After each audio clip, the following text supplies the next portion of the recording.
I would like to talk about China, and I would like to say two things first. A, I'm a pro-democracy activist in Hong Kong. B, unfortunately, you're not going to see a kind of Egyptian situation in China in the foreseeable future. Let us look at the more macro picture. Since the economic reforms and opening to the outside world at the end of '78, the economy of China has been growing at a rate of 9.9% on the average from '79 up till today. So obviously you expect a fairly satisfied population. At the same time, the leadership has been trying to improve the international status, which is a request, a demand on the part of the population. So you have the Olympics in 2008, you have the Shanghai Expo last year. And yet, when the People's Republic of China celebrated its 60th anniversary of the founding of the Republic on October the 1st, 2009, the authorities asked the people in Beijing not to go to the streets on National Day, and instead they should stay at home to watch television. So it shows this tremendous sense of insecurity on the part of the leadership. Certainly we see the riots in Tibet in March 2008, the again similar riots in Xinjiang in July 2009. China produces 6.3 million graduates every year, with an unemployment rate of about 30% at least. Some of them who have a job, but certainly not a very well-paid job, they are earning about 100 to 200 euros per month. And they live in the outskirts of Shanghai and Beijing. They live in pretty poor conditions. They don't eat well, but they have a mobile phone. The most expensive item that they have around them is a mobile phone. And this explains how people can be mobilized. I mean, you have a population of 1.3 billion in China. When you try to mobilize people in various cities, you are talking about tens of millions of people. And this also explains the sense of insecurity on the part of the leadership. Very simply put, Chinese leaders have no intention to give up the party's monopoly of political power. The situation has been tightening, not relaxing, in the past 3-4 years. The leadership is ready to tackle, to suppress all possible challenges to the regime. Look at the way it deals with the Falun Gong. Look at the way it has responded to the Nobel Peace Prize to Liu Xiaobo. Again, you look at the issue of corruption. Corruption is dangerous. Chinese leaders know that, and in order to deal with corruption, let's forget about democracy and the rule of law for the time being. They are probably very distant goals. At least you need a free media. At least you need a more critical People's Congress system. And yet, exactly because the leadership doesn't want to rock the boat, you still do not have do not have freedom of the media. You still, the People's Congress system, that is to say the local legislatures, are still not allowed to be active in demanding accountability on the part of the officials. And certainly you can't tackle corruption this way. Why internet censorship? When China asked to join the WTO, it did not say because it would benefit China this way, it would not benefit China this way. The most important consideration is that China wants to move to the very front ranks of the nations of the world. And to do this, it has to open its doors. And to do this, it has to join the WTO and to face the challenges. I think it is similar considerations that China has to embrace the internet. You have to modernize. You have to move to the front ranks of the human community.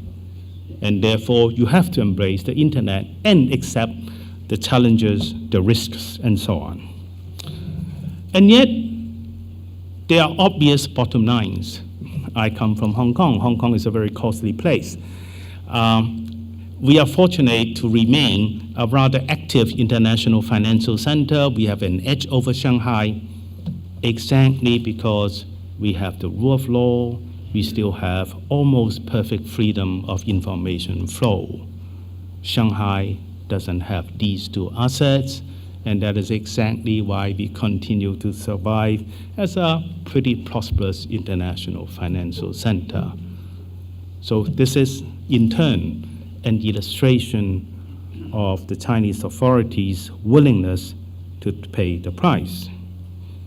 Liu Xiaobo case, again, is an example here.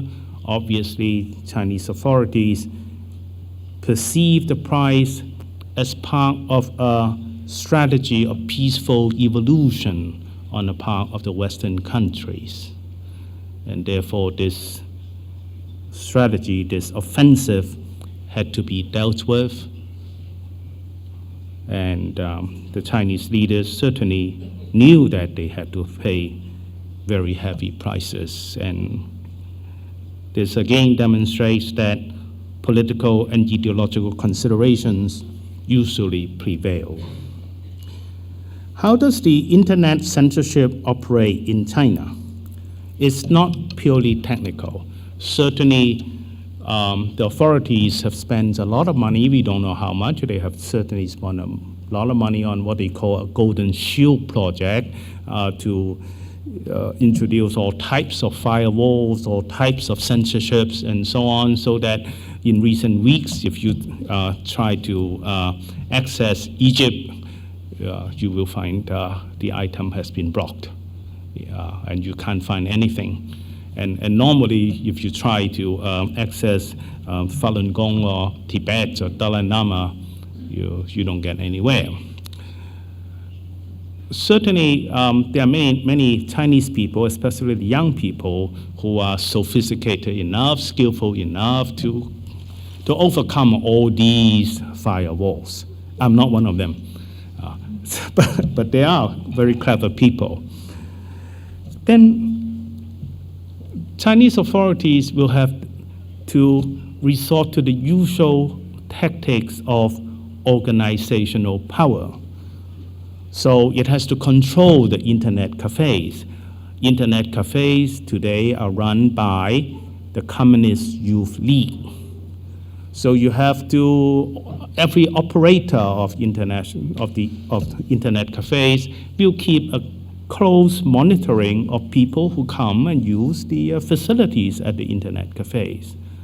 So you monitor the people as well.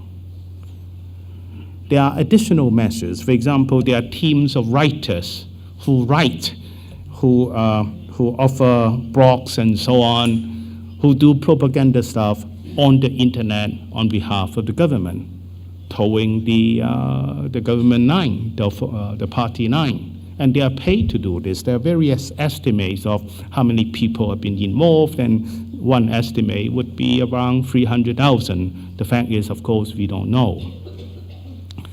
There is a even trickier bit. There are people who try to follow a very radical line, very anti-party line on the internet to attract followers, to attract sympathizers, and these are usually traps. The idea, of course, is to impose heavy sanctions, heavy punishments on those who are caught so as to generate a deterrence effect. Very often, bloggers are demanded to, are asked to provide genuine names and so on and so forth. Yet, public opinions on the internet have become a more and more important tool. First of all, for those who have access to the internet, that will be roughly 200 million to 300 million people, out of a population 1.3 billion, 1.35 billion. To them, there is no more censorship of information flow. Basically, you assume that somehow they know what is happening in the world, maybe 1 or 2 days later, but basically they know what is going on around the world. So for the educated intelligentsia, you expect that they have good access to information. Then the internet has been very, very important sources of information in the sense that people may use it to debunk or to criticize some wrongdoings of petty officials, usually petty officials, corruption cases, and so on. And this has become a very useful tool, and it has generated considerable deterrence effect against corruption of corrupt officials. There may be lighter sides, like history teachers, one or two, a history teacher in a Beijing middle school being very bold, very honest in teaching history lessons in a Beijing high school. So his lectures, his notes have been spread around the internet, and he has become quite famous. He has lost his job, but then he apparently managed to do quite well economically after that. So this is a very important way of spreading information too. If we go a little bit further, it can be a kind of agenda setting process.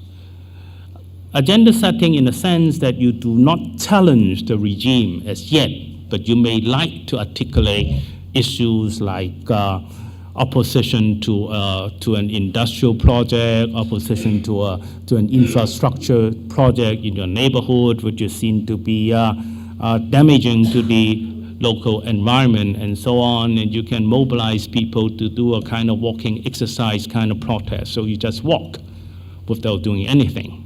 And if you can get tens of thousands just walking after dinner, that's not a bad kind of demonstration.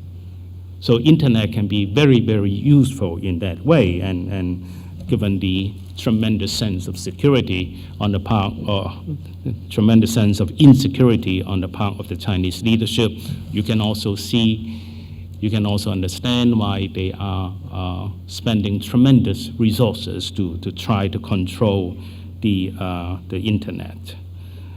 You can talk about issues which are not threatening to the regime, like one issue in recent years which has attracted a lot of attention is an apparently harmless case like people complaining that it was a kind of discrimination not to allow hepatitis B carriers to take part in civil service exams.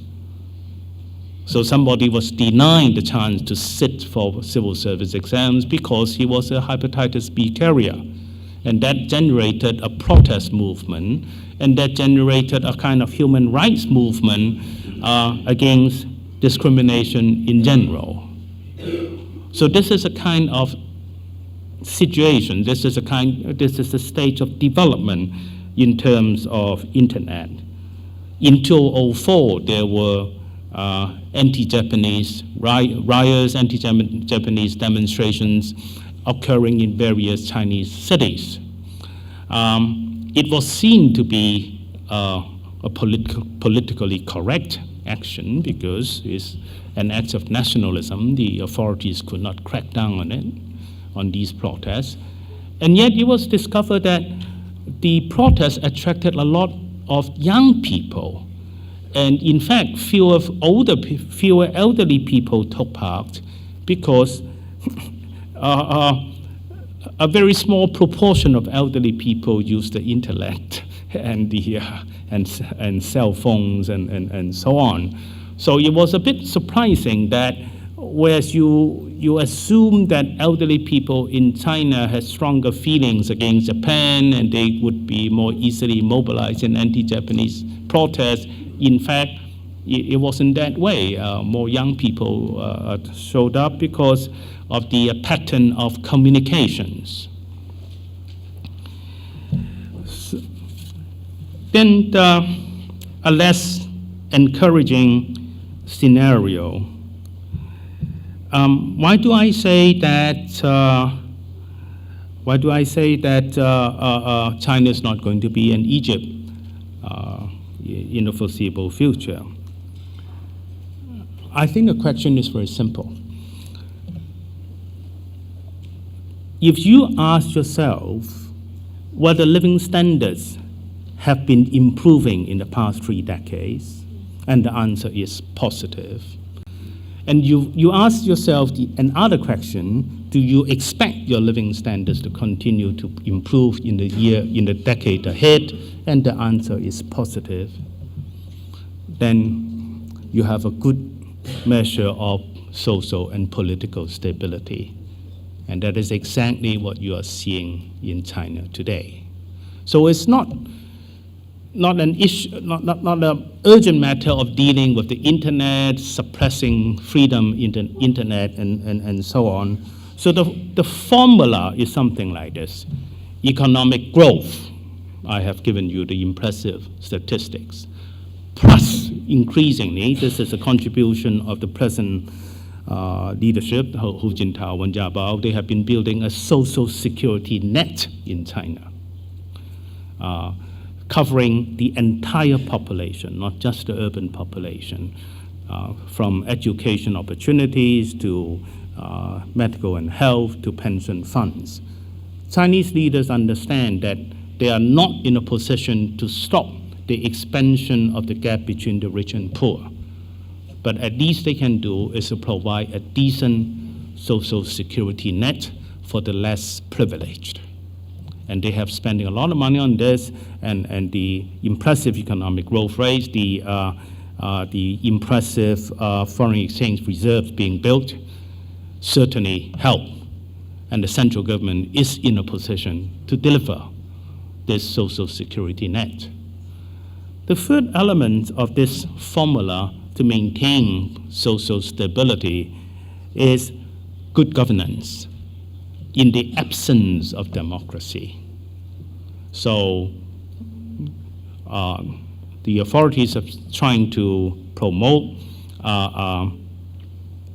the rule of law, or at least an effective legal system. As long as you don't challenge the regime, there is considerable freedom of speech. Simple illustration. You go to Beijing, you jump onto a taxi, you start criticizing the Chinese leaders, you probably expect an enthusiastic echo. You don't see this in Singapore, my friend, but in Beijing, particularly when you speak Mandarin. So what you see here is a transformation from a totalitarian regime to a hard authoritarian regime to a soft authoritarian regime whose legitimacy is based on its ability to deliver the goods, to provide basic social security, and reasonably good governance. But no democracy, no challenge to the regime. And that more or less also spells the limits of the internet. So you have not exactly a civil society developing in China, because when you talk about civil society, it is a very misleading concept. All NGOs have to be registered, and they have to be affiliated to a government agency. So obviously this means that they are monitored very closely. There are also many NGOs who do not bother to register. Therefore, they are illegal, and there is always the risk of a crackdown.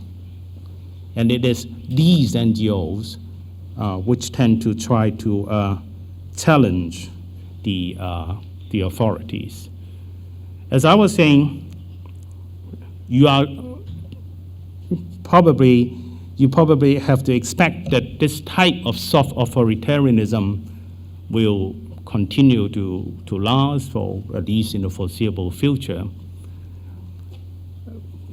I remain optimistic as a pro-democracy activist because you have to be optimistic in order to get up every day. And so it's just a matter of human nature. You believe that we do not live on bread alone, that economic growth alone will not provide satisfaction, enough satisfaction to people, that people demand dignity, people demand expression. And I think the internet has been a very, very useful tool in a modernizing country like China. Thank you very much.